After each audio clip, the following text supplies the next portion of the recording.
తాకట్లో ఉన్న మీ బంగారాన్ని విడిపించి ఆ రోజు ఆన్లైన్ రేటుకి కొంటాం. Sharma gold company.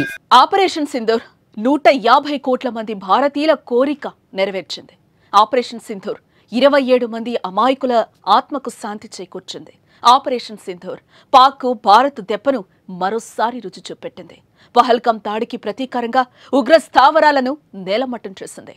పాక్ భూభాగంలోకి భారత్ దళాలు దూసుకెళ్లి 100 మందికి పైగా ఉగ్రముక్కలను లేపేస్తుంది. ఒక్క మాటలో చెప్పాలంటే మంగళవారం రాత్రి పాకిస్తాన్కి కాళరాత్రి. ఏంటి ఈ ఆపరేషన్ సింధూర్? పాకిస్తాన్పై ప్రతీకార దాడికి ఆ పేరు ఎందుకు పెట్టారు?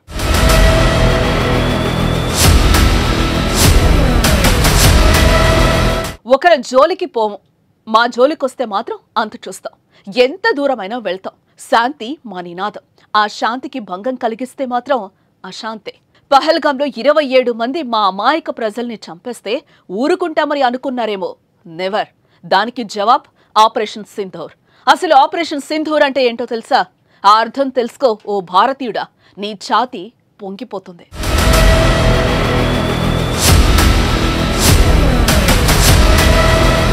భారత సైన్యం విడుదల చేసిన ఒక చిత్రంలో ఆపరేషన్ సింధూరం గురించి పెద్ద అక్షరాలతో రాసుంది. సింధూరంలోని ఒక సింధూరం గిన్నె లాంటిది. దానిలో కొంత భాగం చిందరవందరగా పడింది.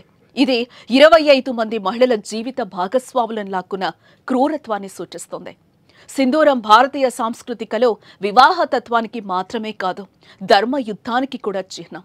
రాజ్పుతులు, మరాఠా యోధులు యుద్ధానికి వెళ్లే ముందు ధరించే తిలకం. ఇప్పుడు అదే తిలకం రూపంలో భారత్ పాక్ ఉగ్ర శిబిరాలపై దాడి చేసినట్లు ప్రపంచానికి తెలిపింది. ఇది కేవలం ప్రతీకార దాడి కాదు, ఇది నీతి కోసం, ధర్మం కోసం, దేశ ప్రజల రక్షణ కోసం చేసిన ఓ చర్యకు ప్రతీకగా నిలుస్తోంది. ఏప్రిల్ 22న పహల్గాంలోని బైసరన్ లోయలో పర్యాటకానికి వచ్చిన వారిని ఉగ్రవాదులు భార్యల ముందే చంపేసి వారి నుదుటిన బొట్టును చెరిపేశారు. 6 రోజుల క్రితమే పెళ్లి చేసుకుని పహల్గాం వెళ్లిన వినయ్ నర్వాల్ను అతడి భార్య ముందే కాల్చి చంపేశారు. అతడి మృతదేహం వద్ద గుండెల అవిసేలా రోతిస్తున్న హిమాన్షి నర్వాల్ చిత్రం దేశాన్ని కన్నీరు పెట్టించింది. ఈ ఉగ్రదాడిలో భర్తలను కోల్పోయిన మహిళల ప్రతీకారానికి చిహ్నంగా కూడా ఆపరేషన్ సింధూర్ను చూడొచ్చు.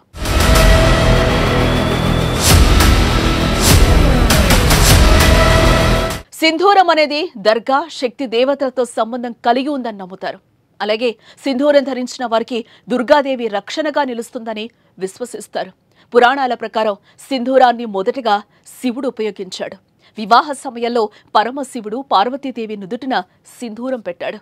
అప్పట్నుంచి ఈ సంప్రదాయం ప్రతి హిందూ వివాహంలో భాగంగా మారింది. ఈ ఆచారం భర్తల పట్ల భార్యలకు ఉన్న గౌరవం, విధేయతను తెలియచేస్తుంది. ఈ సింధూరం భార్యలు, భర్తలను కాపాడే పవిత్ర సంకేతం మాత్రమే కాదు, ఓ యోధుని తలపై ధరించే గర్వతిలకం కూడా. ఆపరేషన్ సింధూర్ పేరుతో అగ్నితో, ఆగ్రహంతో ధర్మ యుద్ధాన్ని ప్రకటించింది. భారత ప్రజల హృదయాలను తాకేలా ప్రపంచానికి స్పష్టమైన సంకేతంగా నిలిచింది.